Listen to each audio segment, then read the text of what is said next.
Every now and then the stars align. Boy and boy meet to say stuff online.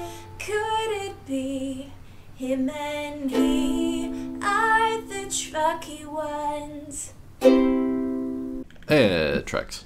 Trucks. And yeah, right from the get-go. Are you seeing my steering wheel? Yeah, your steering wheel is going absolutely bananas. Why do you suppose that is? That's better. Hey, welcome to Trucks. Typical welcome, truck start. Welcome. Yep. Welcome to Trucks, where everything just works. Hey, it's it's a tractor. Yay! We're carrying the kind of vehicle children get excited about on a kind of vehicle children get excited about. And there's another one in the background. There's a whole entire backhoe over there. I fucked up. God damn it. We could just restart this episode, but we're not gonna. No. This is happening. Trucks material right here. We are taking this tractor to San Simon. That's something I'm supposed to say, but have forgotten to say the past bunch of times. Let's do it. Isaac, what are we here to talk about? Oh my god, I'm so excited, Josh. We're here to talk about The Simpsons. The Simpsons. And the thing about us talking about The Simpsons is that The Simpsons was a formative part of my adolescence, I would say. My teenage years were very Simpsons focused.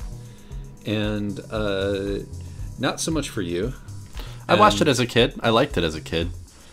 But yeah, most of it's kind of left my brain at this point. Yep, and I would say that there's, although there are some Simpsons devotees among the younger generation, I think that there's a certain thing about getting very invested in The Simpsons in people my age and having an entire lexicon of Simpsons references which become less and less parsable by everybody else as we hurtle ceaselessly into the future. And so I kind of wanted to try to communicate the particular Simpsons narrative that captured me, i.e. the narrative of what happened to The Simpsons over the first 10-odd years of its existence. Yeah. Which are central to my understanding of it, but if you view The Simpsons from a random selection of episodes from the pool consisting of the entirety of The Simpsons, you're going to come up with a very different picture, because the majority of episodes in that pool are going to be relatively indistinguishable from each other. Yeah, and you did give me like a watch list of 12 episodes that I worked through in preparation for this episode, or this episode. And yeah, like you gave me little notes next to some of them, like, this is the first really bad Simpsons episode, and Monica and I watched them together, and for all of these, our reaction was, yeah, that was pretty good. I like that. Yeah, no, I was expecting that, because I watched through them again myself, or for most of them in preparation for this conversation, and yeah, shorn of the associations of the contemporary fandom, they're just about as good as the rest of them. For the most part. There's some jokes and there's some not jokes. Yeah. With the exception that you can probably still tell that the way that the characters are used and sort of the character beats and the consequences of those beats do change as you move from early Simpsons into the end of what people refer to as the golden age of The Simpsons, which is variously pegged at anywhere from season 8 to season 11. It definitely, it definitely all got a bit more wacky mode. There's no denying that. Yeah. Not to say that it was not in wacky mode to start with. Oh, no. It's wacky right from the get-go, but the character of the wackiness changes. Yes. But one thing that seemed remarkably consistent through, like, the 10 seasons that I watched samples of is the style of joke writing was very specifically Simpsons-y. There's something very particular about how that show builds a joke, which is like easy to recognize and which seemed pretty stable for that entire stretch. Absolutely, and I think that the reason for that is because the demographic nature of the writing staff remained constant over those years, and those are essentially like Ivy League educated young men. Pretty much exclusively men, pretty much exclusively Ivy League educated. That's interesting. I could have guessed about the men part, but the Ivy League is a bit of a surprise. A lot of those jokes are making a reference that the writer staff thinks it's funny for them to be making. Huh. Like, not necessarily with the expectation that it'll land. Right. You can definitely see, particularly like in the way that they write Lisa, or in, but actually a lot of the asides are stuff that I think that they're hoping will land as absurdism, but which is in fact a reference to something finicky. Right. And so you get a little bit of that. And also you get sort of a very detached approach to the reality or the symbol language of what they're trying to portray. Which something that struck me actually as I was watching through the episodes was that I gave you Lisa's Wedding and Homer's Enemy, both to watch, and these are 2 seasons away from each other. That's season 6 and season 8, and the joke of Lisa's Wedding is that the Simpson family is a cartoonishly gross, earthbound, peasant family. And the joke of Homer's Enemy is that the Simpson family is a cartoonishly perfect American family. Yes. With all of this riches and wealth that the character of Homer's Enemy can't believe that he has. And they didn't change anything about the way the family actually operates between those episodes. Just absolutely nothing changed. Yeah, I think that there's a certain, and it's particularly interesting if you take those episodes with the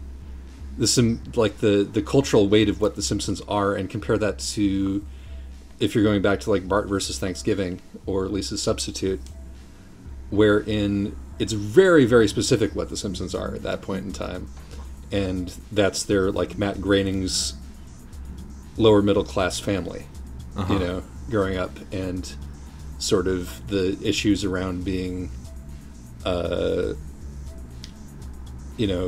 of at the low end of a certain scale of cultural competence, and being kind of dysfunctional and kind of fucked up.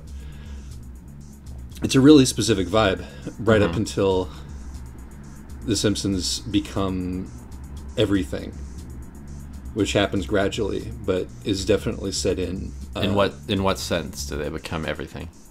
They become symbols that are useful in all directions. I see. They become symbols that can be plonked into any situation.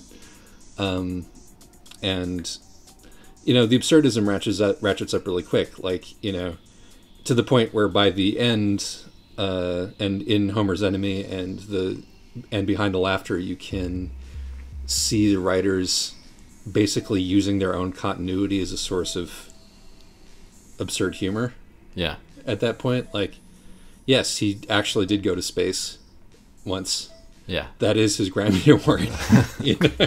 Yeah. That is what Homer Simpson is by that point, which means that Homer Simpson is no longer a human being. Right. He's a archetype. And the actual events in his life have stopped meaning anything, which also comes into play later. In Lisa's Wedding, of course, is set in the far-flung future of 2010.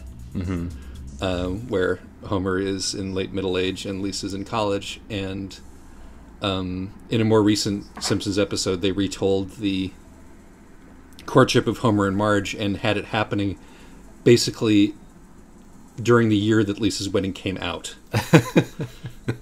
Yeah, the floating timeline, like fucking Marvel Comics or whatever. Yeah, pretty much precisely. Like Homer and Marge fell in love listening to Bittersweet Symphony.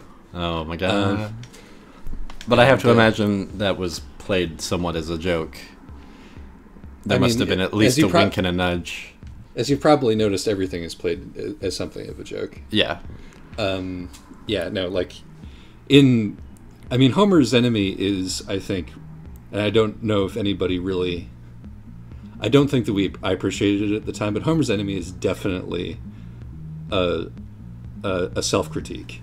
It's a great episode. It's a really great episode. I also really liked Behind the Laughter, which I think is, for similar reasons, which I think is kind of An unpopular episode, if I have my finger on the Simpsons fandom pulse at all. I'm not sure that I would say that it's an unpopular episode. I mean, everybody acknowledged at the time that it was very funny, right. Which it is, I think.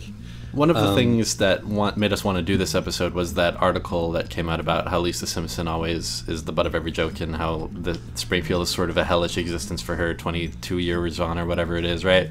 Right. And like behind the laughter has the joke about how like she's like that episode, for those who don't know, frames the Simpsons as a real actual TV family who have made their lives into a TV show. And there's a joke about how Lisa Simpson has been put on anti-aging hormones or something. Yes, exactly. Which, like, that's like they anticipated the way the perception of Lisa would evolve there pretty much spot on, right? Like, that's the show acknowledging what was inevitably happening to it. And there's... Go ahead. And again, like, that wasn't prediction. That was a reflection of what the discourse already was. That's already 11 years into the show. Yeah. When that episode came out. Like, as far back as season 5, there's that scene that I cited in my little LiveJournal screed about or Tumblr. It feels like LiveJournal because we're talking about The Simpsons. Where every character's in the room for some reason. They all say their catchphrases, and Lisa just looks back at them, looks around at them, and is like, "I'll be in my room." Yeah. And Bart says, "What kind of catchphrase is that?" And that didn't happen during some like weird, wacky, non-canon break. That's season 5, just something that happened. Yeah. I think that they were all far more aware of like the metafictional ramifications of what they were doing than we gave them credit for, and I think that we noticed it because they also noticed it. And we're making jokes about it actively. Yeah. There's a nod to it in that Skinner episode too, the one where his identity is revealed to have been a fraud, and just at the end a judge shows up and goes like, "Nobody's ever allowed to ever bring this up again under penalty of torture." Which like I made that exact joke at the end of some Deep Space Nine episodes. Yeah. No, like the Simpsons fandom hated that episode so much because it acknowledged something that was true, which is that this was a like long-running episodic TV show. Yeah, and was operating as that, and was like very self-aware about that. But we and I can say we because I was part of the Simpsons fandom at the time, were engaged in it on a character level. Yeah. Which was not necessarily the same way that the writing staff was engaged with it, or could be engaged with it under the circumstances. Yeah. But if you go back to those earlier episodes, was absolutely invited. Yes. By the early tone of the show. It is interesting. This is like similar to an arc that a lot of sitcoms follow. Like, I remember noticing this play out in fast motion in the first few seasons of Community, where at first it's a bunch of fun jokes, but then it gets pretty invested in the interpersonal drama of its characters. But then quickly those characters have been through so many wacky scenarios that it's no longer possible to take them seriously. And by the time the show was out of its 3rd season, that entire arc had been exhausted. You know? Yeah. And I was actually talking to a friend of mine the other day and was like, "Yeah, I like Community just about as much as I like Brooklyn Nine-Nine. They are what they are." And he was like, "I can't stand how flanderized those characters got in so quickly." Community. Yeah. It bothered me in Community too.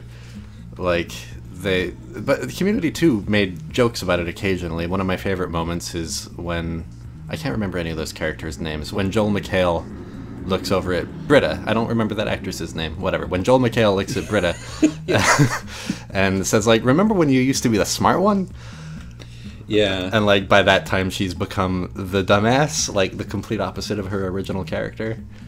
Exactly. It was... And, so I understand the reaction of the Simpsons fans, is what I'm getting at here. Like, there is kind of a weird sociopathic feeling to watching characters that have had tender moments, like, become... parodies of themselves. Yeah, and the extra layer, of course, was for those of us who saw in Lisa Simpson something that we recognized and which was not very present on TV otherwise. Particularly in cartoons, which is the kind of thing that a smart but emotionally stunted person might be responding to more than television drama at that age. To see this character who was sort of like us in Synecdoche, like the smart but kind of oblivious bullied child, with these weird poetic flights, right, and seeing her become your Britta, like not that precise transformation, but it's a similar transformation that she became sort of the scold and the or whatever it was that the writing staff needed her to be for that episode. I think we took that personally, right. And it wasn't, I want to say, like, it wasn't completely not there in the early episodes too. Like, she did kind of transform between the emotional makeup of an actual girl that age and an adult, like whenever the joke needed her to. Absolutely, yeah. But there was something true to life about that also. True. Speaking as a person who was, going around talking complete sentences and scaring grown-ups when I was young. Sure. That in itself, even though it was on the one hand a narrative convenience, was something that I think we recognized and related to. The fact that it was a narrative convenience became very difficult to ignore very quickly, which I think is part of where the frustration sets in. But I think that that's one of the reasons why, like, Lisa Simpson became such a central figure for a bunch of people, obviously, which is why these articles are being written. These like ridiculous long Medium posts are written about it, or why she becomes a central character in Crow Killers or what have you. It was actually funny to me. Like, I didn't realize at the time. Like, I remember watching Behind Laughter at the time and just being like torn between thinking this was funny and thinking, well, they've announced essentially that they no longer care about what I care about. But I had failed to pick up on the bit where, Homer is making his own homemade sitcom, as a which is shorthand for them making. And Lisa immediately says, "It's remarkable how quickly he betrayed his artistic vision of a realistic family." Yeah. It's like, yeah, thanks, Lisa. But it is interesting, like, except for one or two jokes where Marge swears, like, the dynamic of the behind-the-camera Simpsons family seemed very similar to the real one. Oh, yeah. Like, to the point where the behind-the-camera family was, equally ridiculous. There's a joke where they're on stage about to do a musical performance, and they do this wacky bit about, like, whether they should do, something that swings or something that jams. And, like, it quickly becomes a real shouting match, which, like, that's actually, that's a very smart joke about the way The Simpsons always works. Yeah. Where the wacky thing becomes the most serious thing that's happening. And they come on stage wearing giant wacky heads that are their heads, and they remove those heads to reveal their own heads. Is that a reference? Because that's if it is, I don't know it. Yeah, that's an incredibly smart episode, Yeah. And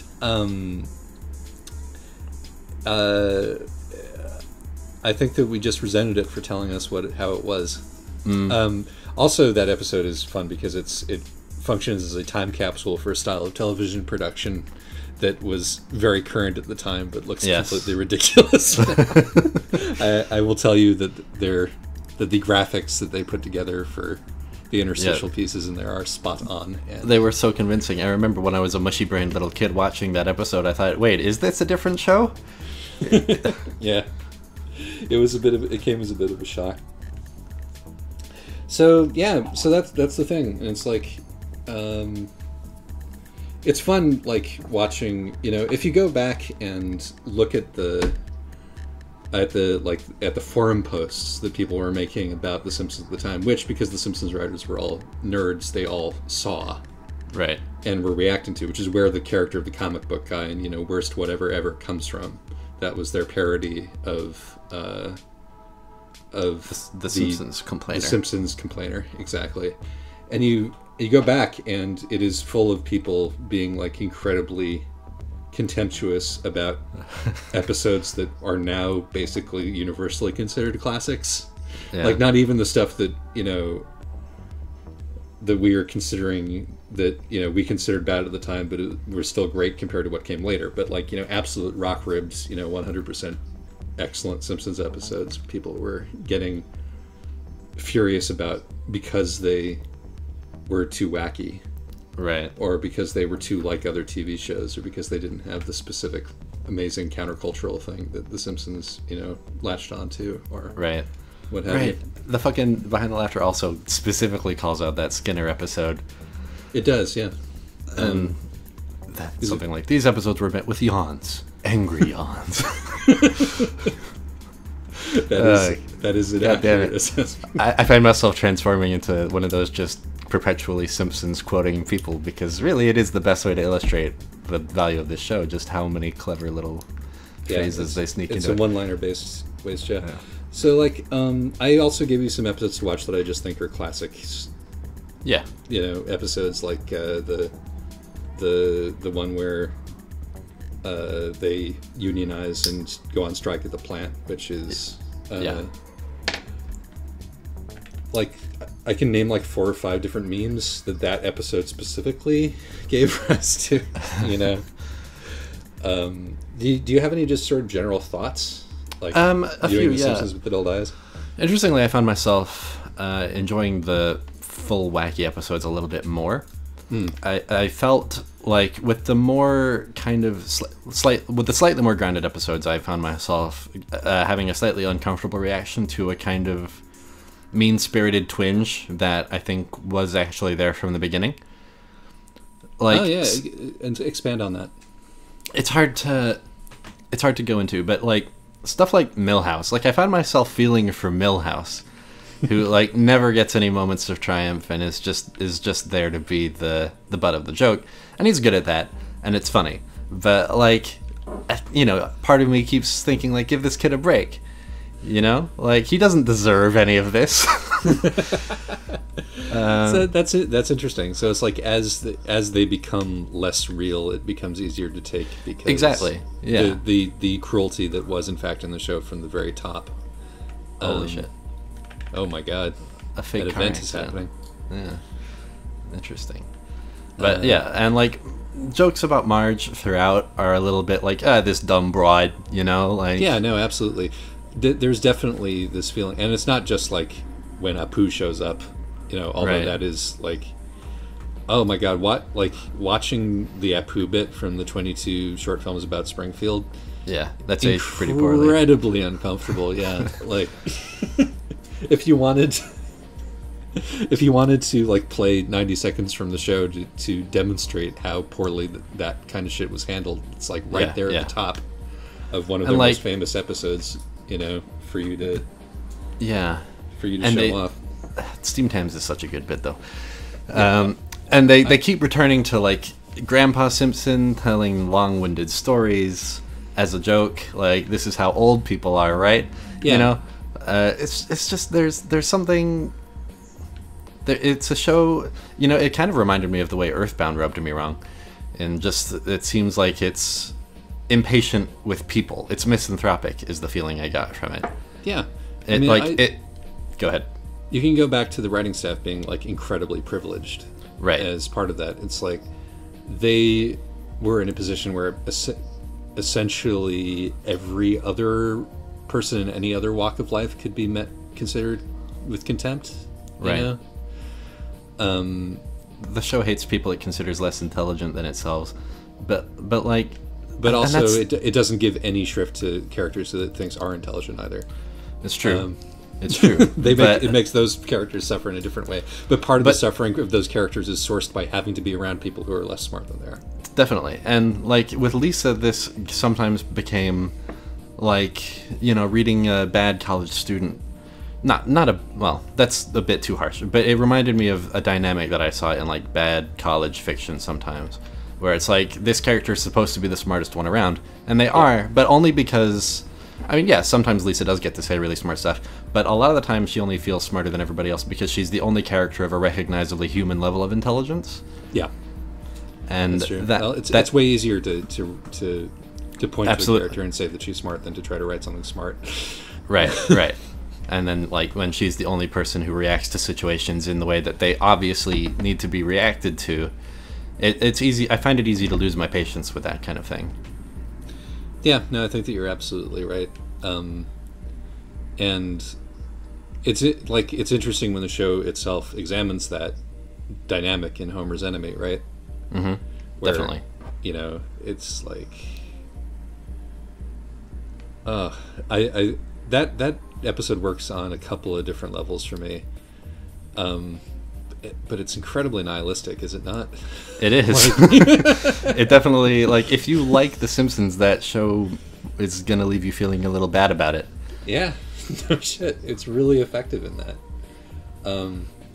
And it's like, it's interesting how that's pegged as like a change in Homer's character, like, right, within the fandom discourse, as opposed to the real indictment in that episode is not what Homer does.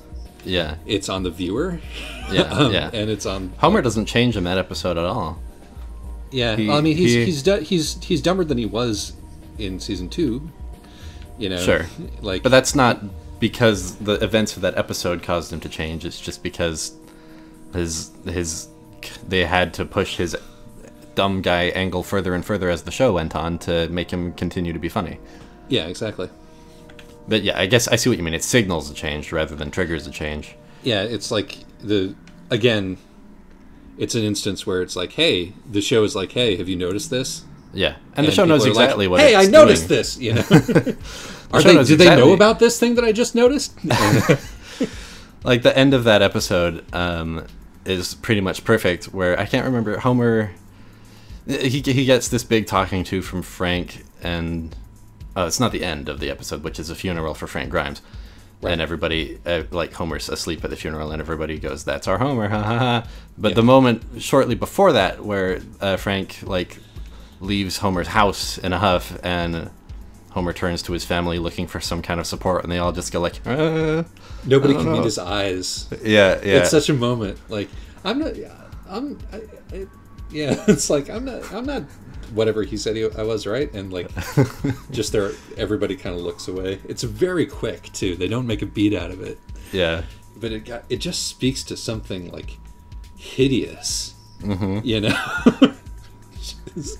it's a really interesting thing. Like, there is that level where the sheer success of The Simpsons meant that for a brief time they could get away with like doing really risky things.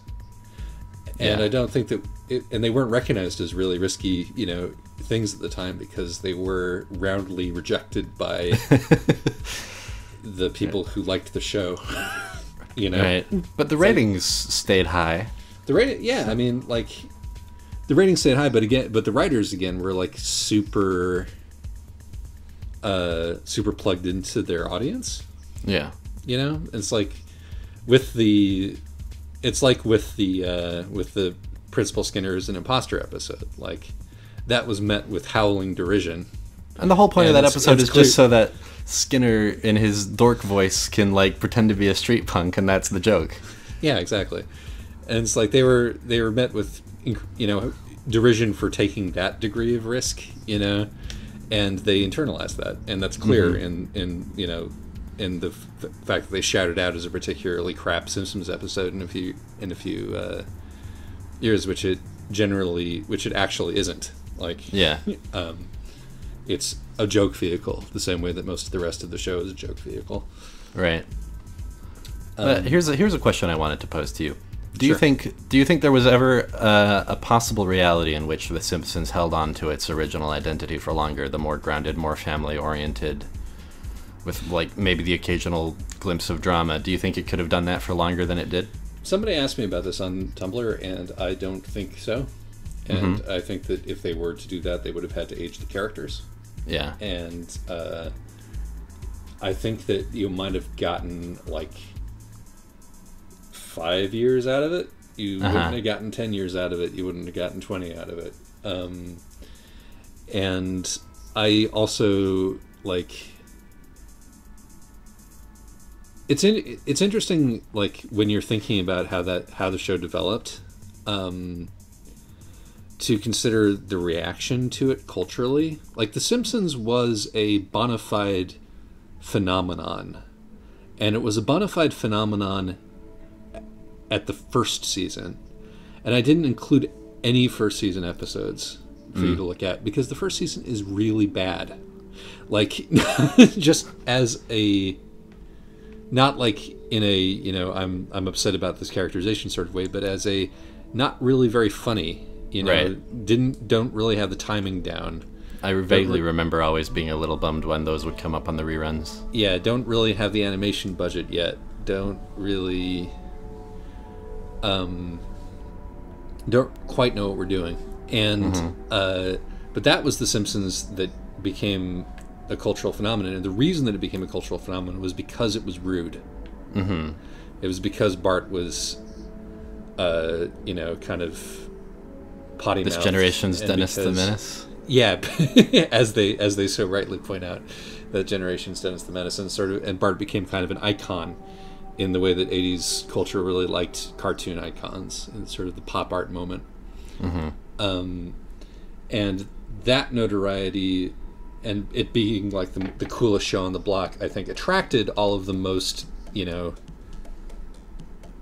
highly qualified, well-connected writers. Yeah. Who then turned it into what it became. And so if like it became the sort, if it stayed being the thing where like Matt Groening was talking about his family, I think that it probably would have been a flash in the pan. Yeah. I think that it probably would have suffered a cultural backlash and then would sort of vanished.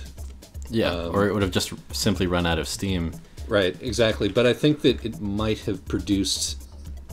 there's an imaginary third season of The Simpsons which is like exactly the kind of thing that I want, which would have existed, but I don't think it would have lasted much longer than that. Yeah. So, like... It's funny because it seems like the thing the show did that everybody hated it, well, its fans hated it for, was exactly the right thing for it to do, and very commendable and smart, very quick-witted thing for it to do, which was recognizing what it was becoming and what it had to become, and to kind of lean into it while also, you know, poking fun of itself for it. Yeah, in retrospect. I can't think of a show that did that before The Simpsons did.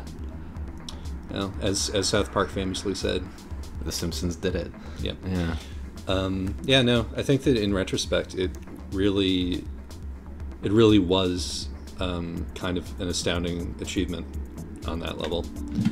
And I think it was probably that achievement which laid the groundwork for it to become the sort of perfectly generic object which it became afterward. Yeah. When it no longer required that kind of effort. It's interesting because we're doing this in a moment where The Simpsons is flirting with cultural relevance right now in a way that it hasn't for, I think, maybe a decade. Right, but as a heel. Yes, as a heel, but it's like people are actually talking about The Simpsons a little bit because of the documentary that Eric Connery, The Problem with Apu. Yeah. The Problem with Apu, which is, as we've mentioned, you know, entirely reasonable. It's like, as we're going through this, there's a lot of humor in this which feels dated, and a lot of stuff in the current Simpsons which feels grandfathered in as a result of that, you know, particularly because with Apu there was a moment of there was like a bit where they were trying to redeem the character because he was, you know, becoming a real character rather than a joke, and we're trying to do right by him, but of course the level of engagement that The Simpsons has currently can't sustain that kind of stuff. But right now we're at a moment where Hank Azaria is offering to stop playing Apu, as if that's the problem. You know? It is kind of the problem, him doing that it's- accent. But, like, that's way past the point of no return. Also, did you see that shit? Did you see how I parked the truck? That was glorious. That may be the best parking job in the history of trucks. I'm extremely proud of you. I'm so pleased. Now Trucks has kind of jumped the shark there, hasn't it? Like, Yeah, that was it. That was it. yeah, We have to it's a descent into self-parody from here on out. pretty much. We're gonna have to start hanging a lampshade on the fact that you got good at trucks and removed the essential specialness that made trucks trucks. But, you know, I did stop in next to a highway off-ramp to avoid cutting a guy off this episode, so it's not perfect yet. It's still I can't even read that. Is that an excellent rating that It's we an got excellent. It's an excellent. there? Amazing. That's the first excellent rating we've gotten In a recorded long time time. in a long time. Well, welcome back to Professional Trucks, everybody. This was a very much Professional Trucks episode. We prepared for it and everything. We did it. Any final and- thoughts? This was a very interesting experience for me, just because I'd clearly revisited the episodes before that I thought of as classics, but I hadn't revisited the episodes that I thought of as, like, the harbingers of doom. And it was interesting to go back and find out that they were pretty much just as good as the other ones, because the basic quality of jokage was very, very high. And also to go back to the ones which were good, and to occasionally wince my balls off at jokes about gender, jokes about race, that felt very normal at the time and don't anymore. Yeah. Time transforms all things in more ways than we anticipate. That's the moral of The Simpsons. Yeah, I think that's a pretty good moral of The Simpsons. All right. That's it for Trucks Forever. Goodbye. Bye. No, I said steamed hams. That's what I call hamburgers. You call hamburgers steamed hams? Yes, it's a regional dialect. Uh-huh. What region? Upstate New York? Really? Well, I'm from Utica, and I've never heard anyone use the phrase steamed hams. Oh, not in Utica. No, it's an Albany expression. I see.